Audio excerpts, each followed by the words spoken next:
Gracias, señor presidente, señor ministro.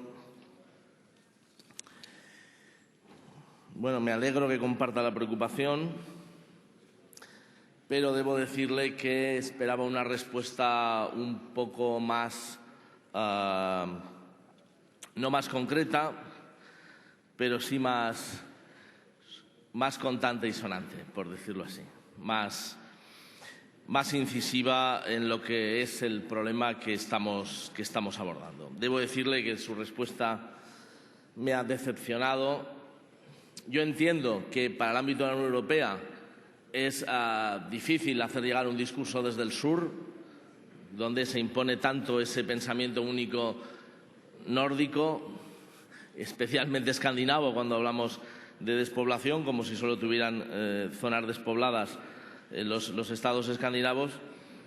Pero, en todo caso, debo decirle que si los sucesivos gobiernos españoles, cada vez que han negociado, han preferido optar por buscar el máximo beneficio para el conjunto del Estado, para la mayor parte de comunidades autónomas, y en esa negociación han sacrificado los intereses de algunas provincias, en este caso provincias despobladas, pues es una decisión política que han tomado sucesivos gobiernos, los de Felipe González, los de Aznar y los siguientes. Esa es la realidad. Esa es la realidad, ¿no? Son zonas despobladas, con pocos electores, donde apenas se deciden, donde apenas afectan en las grandes composiciones de los parlamentos, de las instituciones, y la verdad es que llaman menos la atención o generan menos interés por parte de los gobiernos europeo y central que otros territorios más poblados. Eso es una evidencia que la gente de estas provincias lo lleva absolutamente metido en el corazón.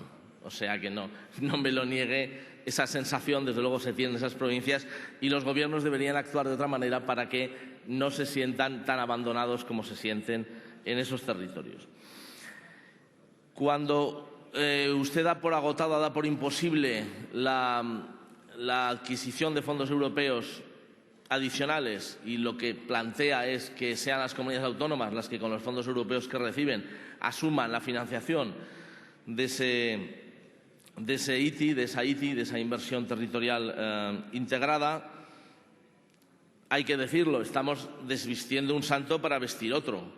Usted ha hablado de las cifras: 1.900 millones de euros de Castilla-La Mancha, 1.400 de Castilla y León, 600 millones de Aragón. Desde luego, en el caso de Aragón, evidentemente, son unas cifras muy escasas. Aragón secularmente ha estado excluido del objetivo 1, por lo tanto, nunca íbamos a recibir grandes fondos de la Unión Europea, importantes recursos de la Unión Europea, y sin embargo lo que estamos viendo es que hay que hacer ahora un esfuerzo y se le pide a la comunidad autónoma que haga el esfuerzo. Bueno, ¿y ustedes qué hacen? ¿Qué es lo que van a aportar desde el Gobierno central para compensar esos recursos que no llegan de la Unión Europea? Ha hablado del Fondo de Inversiones para Teruel. Recordémoslo, que ese fondo se creó como compensación ante la injusta exclusión de Aragón, y específicamente de parte de Aragón, como es el caso de Teruel, del objetivo 1 por perversidad estadística, y por el mismo motivo, porque se arrastró el criterio, la exclusión también del Fondo de Compensación Interterritorial, y para compensar eso se creó ese fondo de Teruel. Y digo yo que debe ser insuficiente, porque con ese fondo encima de la mesa, la Confederación de Empresarios Turolenses se ha reunido con sus homólogos de Cuenca y de Soria para plantear esta alternativa ante la Unión Europea. Por lo tanto, es evidente que no se consideran satisfechos con ese fondo de inversiones para Teruel. Y habla también del pago a proveedores. Oiga, señor Montoro, el pago a proveedores es un préstamo. Es un buen negocio para la banca el pago a proveedores, pero no lo incluye aquí como si fuera un regalo que se hace a provincias despobladas. Sería otra cuestión, ¿no? Claro, si quieren les recuerdo, cuando hablamos a veces de estas cosas, hay 5 grandes proyectos estructurantes para la provincia de Teruel que siguen estancados, que no hay ni una máquina trabajando. Se va a pegar toda esta legislatura, estos 4 años, y no van a haber ni una máquina trabajando ni en el desdoblamiento de la Nacional 232 entre el Burgo de Ebro hasta Alcañiz y hasta el Mediterráneo, la conexión Monreal-Alcolea, que es la unión entre la A23 y la A2, la vía rápida entre Teruel, Alcañiz, Caspe, Fraga, ese otro proyecto estructurante del área occidental de la provincia, el ferrocarril Cantábrico Mediterráneo, la conexión ferroviaria moderna entre Zaragoza, Teruel y Valencia.